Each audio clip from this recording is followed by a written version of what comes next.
मित्रों नमस्कार। इस कार्यक्रम में आप सभी का स्वागत है। मैं हूं व्यास जी। हम लोगों ने पिछले वीडियो में अजीत कुमार जी जो पटना हाई कोर्ट के पीपी हैं उनसे चर्चा किया था भारतीय नागरिक सुरक्षा संहिता के बारे में, और उस चर्चा में बहुत सारे सवाल ऐसे थे जो इस कारण से अनुत्तरित रह गए या नहीं पूछे जा सके मेरे द्वारा, क्योंकि वो वीडियो बहुत बड़ा हो जाता। इसलिए आज के वीडियो में हम लोग कुछ सवाल जो इनके प्रेजेंटेशन के बाद दिमाग में आए हुए हैं, आपके भी दिमाग में आए होंगे, मेरे दिमाग में भी आए हैं, बहुत सारे सवाल लोगों के दिमाग में पहले से तैर रहे हैं जो अखबारों के माध्यम से, मीडिया के माध्यम से पता चलता रहा है। उस पर चर्चा, कुछ सवालों पर चर्चा करेंगे। अजीत कुमार जी मेरे साथ मौजूद हैं। अजीत कुमार जी, पहला सवाल मेरा यह है कि संविधान के अनुच्छेद 348 में प्रावधान है कि संसद में जो भी बिल पेश किए जाएंगे और बाद में एक्ट बनेगा वो अंग्रेजी में भी होगा। मेरा आशय यह है कि जो भारतीय नागरिक सुरक्षा संहिता है, इसका शीर्षक अंग्रेजी में भी भारतीय नागरिक सुरक्षा संहिता ही है, न कि इसके शीर्षक को अंग्रेजी में कुछ दिया गया है। जबकि जो क्रिमिनल प्रोसीजर कोड था, अंग्रेजी में शीर्षक क्रिमिनल प्रोसीजर कोड था और हिंदी में दंड प्रक्रिया संहिता था। इसको लेकर के जो दक्षिणी राज्य के जो सांसद थे उन्होंने विरोध भी किया था। उन्होंने कहा था कि आप हिंदी को थोप रहे हैं, क्योंकि हमारे सामने हिस्ट्री है कि हम उत्तर भारत में अंग्रेजी हटाओ का नारा 67 में लगा रहे थे, बहुत बड़ा हंगामा मचा था। उस समय मुझे याद है, मैं तो पढ़ता था स्कूल में, लेकिन बहुत बड़ा हंगामा मचा था। और दक्षिण में हिंदी के विरोध में, यानी हिंदी को थोपा नहीं जाए, क्योंकि उनकी अपनी रीजनल लैंग्वेज है और वो अंग्रेजी जानते हैं, अंग्रेजी में कामकाज करते हैं लोग, इसलिए वहाँ पर इस तरह का विरोध हो रहा था। तो आप ये बताएंगे संवैधानिक दृष्टिकोण से क्या ये उचित नहीं होता कि जो शीर्षक है इसका वह अंग्रेजी में होता न कि हिंदी में होता? जी नमस्कार। बिल्कुल सही कहा आपने कि संविधान का अनुच्छेद 348 कहता है कि संविधान या संसद या राज्य के विधानमंडल द्वारा बनाए गए सभी आदेश, नियम, उपनियम और उपविधियों का प्राधिकृत पाठ अंग्रेजी में होगा। और वो बिल की भी बात कहता है। बिल्कुल सही, बिल की बात करता है, एक्ट की बात कहता है। आपने बिल्कुल सही कहा। ये एक्ट का भी और बिल जो पेश किया जाएगा उसकी बात में कई सब सेक्शंस हैं, उस सब में डिफाइन है। लेकिन ये जो वर्तमान बनाए गए तीनों कानूनों का शीर्षक देश की राजभाषा और सांस्कृतिक पहचान को प्रतिबिंबित करने के लिए हिंदी शब्दावली का प्रयोग किया गया है और इसी के तहत इसका नामकरण भारतीय नागरिक सुरक्षा संहिता 2023 रखा गया है। इसका उद्देश्य मूलतः औपनिवेशिक अतीत से दूर करने एवं भारतीय संप्रभुता पर जोर देने के लिए यह नाम रखा गया है। नहीं, तब तो आप संविधान के विपरीत बात करेंगे। अगर ये मानेंगे कि अगर अंग्रेजी में रखा जाएगा तो औपनिवेशिक हो जाएगा, तब तो आप संविधान के विपरीत बात कर रहे हैं। और बहस हो रही है संसद में कि संविधान का पालन सभी लोग करेंगे, संविधान को सिर पर लगाया जा रहा है, संविधान के पक्ष विपक्ष में तो कोई चर्चा नहीं कर रहा है। तो इशू है संविधान कि संविधान के अनुसार कार्रवाई होगी या आपकी मनमर्जी से कार्रवाई होगी। चूंकि हिंदी उत्तर भारत में खूब बोली जाती है, संस्कृत निष्ठ हिंदी नहीं, खड़ी बोली जाती है, जबकि दक्षिण की अपनी भाषाएं हैं। तो दक्षिण के लोगों का इस पर विरोध है। वो कहते हैं आप टंग ट्विस्टिंग शब्दावली का इस्तेमाल कर रहे हैं। ये जानकारी के लिए यह बता दें कि 14 सितंबर 1949 को भारत में हिंदी को राजभाषा के रूप में अंगीकार किया गया और ये 22 भारत में पूरे 22 भाषाओं को आधिकारिक दर्जा प्राप्त है। लेकिन चूंकि बहुसंख्यक आबादी हमारी हिंदी में बोलती है, हिंदी से पहचान है, तो इसलिए हमारी सरकार को लगी कि हिंदी नाम देना ज़्यादा श्रेष्ठ। तो इसलिए सरकार संविधान के विपरीत काम करेगी। खैर, वो तो बहुत ये कानूनी रूप से आपने अपनी बात को रखा है, क्योंकि अब तो सही बात है कि यही कानून है, इसी नाम से कानून चलेगा। हालांकि इसका विरोध इस बात पे हुआ था। हम लोग हिंदी भाषी, हम लोग को तो अच्छा ही लगेगा कि हिंदी में ही हो, हमें उसमें कोई आपत्ति नहीं हो सकती। लेकिन देश के नज़रिए से ये सवाल तो उठे हैं और इन सवालों का जवाब सरकार ने अपने ढंग से दिया हुआ होगा। जो जवाब दिया है वही आप भी जवाब दे रहे हैं, क्योंकि इस देश की संस्कृति अगर हम कहेंगे केवल हिंदी वाली संस्कृति है तब भी समस्या पैदा हो जाएगी। इस देश की संस्कृति मिली-जुली संस्कृति है, सामाजिक संस्कृति है, गंगा जमुनी तहजीब है, बहुत सारी समस्याएं। इस बात को कहने से कि हमारी संस्कृति केवल हिंदी वाली संस्कृति है, ये समस्या पैदा हो जाएगी। खैर, अगला सवाल मैं आपसे ये समझना चाहूँगा अजीत कुमार जी कि एफआईआर को लेकर के जो दंड प्रक्रिया संहिता है उसमें प्रावधान दिए गए हैं कि यदि थाने वाले रिफ्यूज़ करें तो उच्च अधिकारी को जा सकते हैं। एसपी का जिक्र किया गया, सुप्रीम पुलिस के पास जा सकते हैं लोग और सुप्रीम पुलिस डायरेक्शन देंगे थाने को एफआईआर करने के बारे में। इसमें इस तरह का कोई प्रावधान है अथवा नहीं? जी बिल्कुल प्रावधान है। हमारे पुराने जो कानून हैं उसमें और इसमें बहुत फर्क नहीं पड़ा है। एक चीज़ हुआ है कि वो एफआईआर 154 सेक्शन के तहत होता था और इसमें 173 के तहत होता है। 173(4) में यह प्रावधान दिया गया है कि कोई भी भार साधक पदाधिकारी या थाना कंसर्निंग थाना का ऑफिसर एफआईआर लेने से रिफ्यूज करता है तो जो भी एफआईआर करने वाले विक्टिम हैं वो वरीय पदाधिकारी सुपरिटेंडेंट रैंक के जो भी ऑफिसर हैं उनको अपना आवेदन दे सकते हैं और उस ऑफिसर के खिलाफ कार्रवाई हो सकती है। यानी सीआरपीसी में जो प्रावधान इस संबंध में था बिल्कुल उसी प्रावधान को इसमें भी रखा गया है। जी।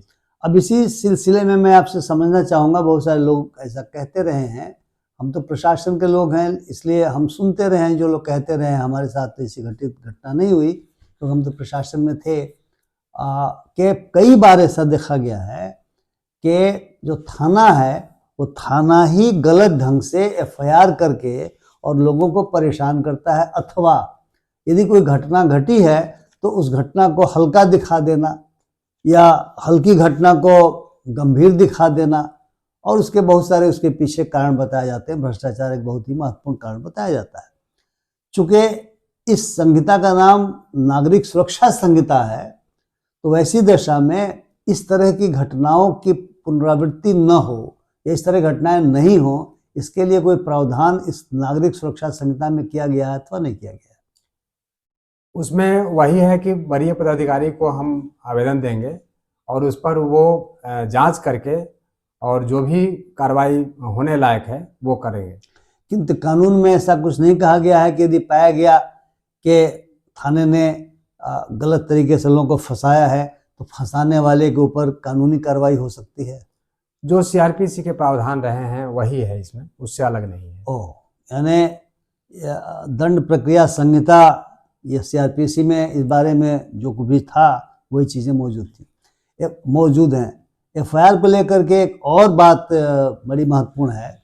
सीआरपीसी में प्रावधान था कि जहाँ पर प्लेस ऑफ ऑकरेंस हुआ है, जहाँ पर कोई घटना घटित हुई है, उसी इलाके के क्षेत्राधिकार यानी जिसका क्षेत्राधिकार जिस कोर्ट का उस प्लेस ऑफ ऑकरेंस पर है वहाँ पर एफआईआर होगा, वहीं पर इन्वेस्टिगेशन होगा, वहाँ पर ट्रायल होगा।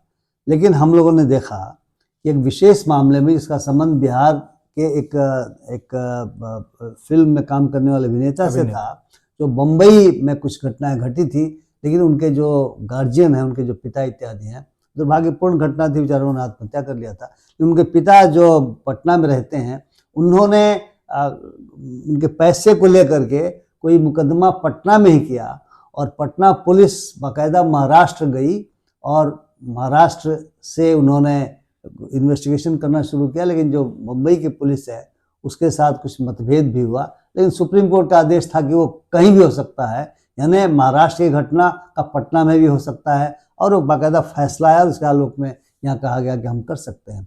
तो इस तरह की स्थिति क्या अभी भी आ सकती है इस नागरिक सुरक्षा संहिता के संदर्भों में कि जैसे हम आप यहाँ बैठे हैं, हमारे खिलाफ कलकत्ता में केस हो जाए? 2011 से पहले ऐसा कोई प्रावधान नहीं था। 2011 में सुप्रीम कोर्ट ने महाराष्ट्र वर्सेज क्रिश्चियन यूनियन के खिलाफ में 2004 में एक वर्डिक्ट दिया जिसमें कहा कि जीरो एफआईआर करके उसका इन्वेस्टिगेशन किया जा सकता है। इसको इस कानून में कानून का रूप दे दिया गया है, लेकिन पहले ऐसा नहीं था। तो अब तो ये कानूनी रूप से आ गया कि अब कहीं से कोई आदमी 0 एफआईआर करके जो भी कंसर्निंग थाना है उसको भेजा जा सकता है, और वहाँ पे जो भी जांच होनी है वो होगी। नहीं, लेकिन मैं 0 एफआईआर की बात नहीं कह रहा हूँ। मैं कह रहा हूँ कि इस केस में पटना पुलिस ने अपने एफआईआर करके और यहीं से इन्वेस्टिगेशन प्रारंभ कर दिया था कि एसपी रैंक अधिकारी हम लोगों ने महाराष्ट्र में भेजा भी था, और सुप्रीम कोर्ट का एक फैसला आया था इसी सिलसिले में कि किया जा सकता है। 0 एफआईआर की बात नहीं है, किया जा सकता है। तो अब तो कहीं से भी एफआईआर करने की सुविधा हो गई। नहीं, लेकिन इन्वेस्टिगेशन की बात है कि जो प्लेस ऑफ ऑकरेंस है, जिस कोर्ट के क्षेत्राधिकार में है, उसी क्षेत्राधिकार का पुलिस स्टेशन में उसका इन्वेस्टिगेशन शुरू होगा, या कहीं से भी हो सकता है। ये मेरा सवाल है। सुप्रीम कोर्ट ने तो पहले इस पर अपना वर्डिक्ट दे दिया है, तो उसका डिनायल तो नहीं है। इसमें बहुत स्पष्ट रूप से नहीं आया है, लेकिन उसका डिनायल नहीं है। उन्होंने जो कहा है उस पर लागू है। इसका मतलब अभी भी ये थोड़ा ग्रे एरिया है, क्योंकि देखिए मैं तो पुलिस में भी रहा हूँ और मैं इस बात को जानता रहा हूँ कि पहले 0 एफआईआर का कॉन्सेप्ट भले ही सीआरपीसी में नहीं हो, किंतु थाना ट्रांसफर कर देता था। जो एफआईआर हो तो उस क्षेत्राधिकार में, जहाँ पर प्लेस ऑफ ऑकरेंस जिस क्षेत्राधिकार में आता था, क्योंकि एफआईआर होने के बाद एक कॉपी कोर्ट में चली जाती है, और उस कोर्ट में सीजेएम की कोर्ट में चली जाएगी जिसके क्षेत्राधिकार में वो प्लेस ऑफ ऑकरेंस है। खैर, मैं समझना चाहूँगा कि दंड प्रक्रिया संहिता के बारे में ये बात संभवतः संसद में बहस के समय कही गई थी, या कहीं और किसी हमारे यूनियन गवर्नमेंट के किसी मंत्री के द्वारा कही गई, या प्रधानमंत्री या गृह मंत्री, मुझे स्पष्ट रूप से याद नहीं आ रहा है, कि जो दंड प्रक्रिया संहिता थी इस पर जोर दंड देने पर था, जबकि भारतीय नागरिक सुरक्षा संहिता का जोर नागरिकों की सुरक्षा के मद्देनजर ज़्यादा है। जरा इसको आप एक्सप्लेन करना चाहेंगे कि क्या वास्तव में इस तरह की स्थिति है? जी बिल्कुल। इसमें एक तो एफआईआर लॉन्च करने वाले जो व्यक्ति हैं उनको एक कॉपी देना मस्ट है। 90 दिन के जो भी प्रोग्रेस है उसकी सूचना देना अनिवार्य है। और हम अभी जो आधुनिक रूप से जो तकनीक आए हैं उसका इसमें समावेश किया गया है। तो ट्रायल करने के लिए सीमा बना दी गई है कि कोई भी व्यक्ति आरोप तय करना है तो उसको 60 दिन में पूरा आरोप गठित कर देना है, और अगले एक टाइम फ्रेम में उसको कंक्लूड कर देना है। तो इससे जो भी केसेज होंगे वो समय सीमा के अंदर जजमेंट डिलीवर हो जाएगा, और जजमेंट करने के लिए भी समय सीमा निर्धारित कर दी गई है। तो ये सब चीज़ है। दूसरा है, एक नया इसमें जोड़ा गया है कि कोई भी प्राइवेट व्यक्ति किसी भी संज्ञेय अपराध करने वाले व्यक्ति को पकड़ता है तो 6 घंटा के अंदर वो पुलिस थाना को देगा मैक्सिमम, और उस पर कार्रवाई होगी। पहले ये नहीं था। पहले कोई भी घटना घटती थी तो हम लोग पुलिस को सूचना देनी थी, पुलिस उस पर कार्रवाई करती थी। ये इसमें जोड़ा गया है। नहीं, मैं थोड़ा सा सहमत होऊंगा। सीआरपीसी में प्रावधान था कि यदि किसी के सामने कोई घटना हो रही है तो संबंधित व्यक्ति को ले जा करके और थाने को सुपुर्द करेगा। ये प्रावधान 41 या 42 सीआरपीसी में इसमें भी है। हाँ, तो उसी चीज को रिपीट किया गया, कोई नया प्रावधान नहीं है। लेकिन आपने जो समयबद्धता की बात की कि बाकायदा कॉग्निजेंस और ट्रायल समय सीमा के अंतर्गत पूरा किया जाए, बहुत ही स्वागत योग्य कदम है। लेकिन थोड़ा सवाल मेरे प्रशासन में रहने की वजह से मेरे दिमाग में पैदा हो रहा है कि मान लिया जाए उस समय सीमा का पालन कोर्ट के द्वारा नहीं किया जाए, तो इसके निराकरण के लिए क्या किया जा सकता है? नागरिकों के द्वारा, या विक्टिम के परिवार के द्वारा, या आरोपी के द्वारा, ऐसा कोई प्रावधान है क्या? वैसा तो स्पष्ट प्रावधान नहीं है, लेकिन समय सीमा निर्धारित किया गया है। मित्रों, सवाल तो ऐसे बहुत ज़्यादा हैं, लेकिन जैसा कि अजीत कुमार जी ने कहा, आज की तारीख में ही कानून है, और कानून में जो प्रावधान दिए गए हैं उन्हीं प्रावधानों के अनुसार हमारे आपको भविष्य में अगर ऐसी स्थिति आती है तो कार्रवाई करना होगा। और इसका पालन करना होगा, सभी को पालन करना होता है। सबसे बड़ी बात यह है कि जो मेरी जानकारी अनुभव के आधार पर है वो यह है कि जब कानून बनते हैं तो उसके साथ साथ बहुत सारे एक्सट्रीम इंस्ट्रक्शंस भी डिपार्टमेंट्स के द्वारा और गवर्नमेंट्स के द्वारा निर्गत किए जाते हैं। मुझे ऐसा लगता है कि संभवतः इन तमाम में जो ग्रे एरियाज मुझे दिखाई दे रहा है, निश्चय ही बहुत सारे एक्सट्रीम इंस्ट्रक्शंस गवर्नमेंट्स के द्वारा और संबंधित विभागों के द्वारा, जैसे पुलिस विभाग के द्वारा निर्गत किए जाएंगे ताकि दुरुपयोग या मिसयूज रोका जा सके। जो शक्तियां दी गई हैं या जो प्रक्रिया बताई गई है उसका अनुपालन कराने के लिए इंस्ट्रक्शंस दिए जाएंगे और पुलिस मैनुअल भी हो सकता है रिवाइज हो जाए, कोर्ट प्रोसीजर्स भी उसी हिसाब से रिवाइज हो जाए। मुझे लगता है कि यह जरूर आने वाले समय में होगा, क्योंकि अभी पूरी तरह से कानून लागू नहीं हो सका है। ऐसा मैंने 2-3 दिन पहले हिंदू अखबार में पढ़ा कि गृह मंत्री महोदय ने राज्यों के साथ मीटिंग की थी और कहा था कि सारे प्रावधानों को जितना शीघ्र हो सके आप इम्प्लीमेंट कीजिए। उसके लिए ट्रेनिंग की भी व्यवस्था की गई थी पुलिस पदाधिकारियों को, कोर्ट के जो प्रिसाइडिंग ऑफिसर्स हैं उनके लिए ट्रेनिंग की भी व्यवस्था काफ़ी बड़े पैमाने पर की गई।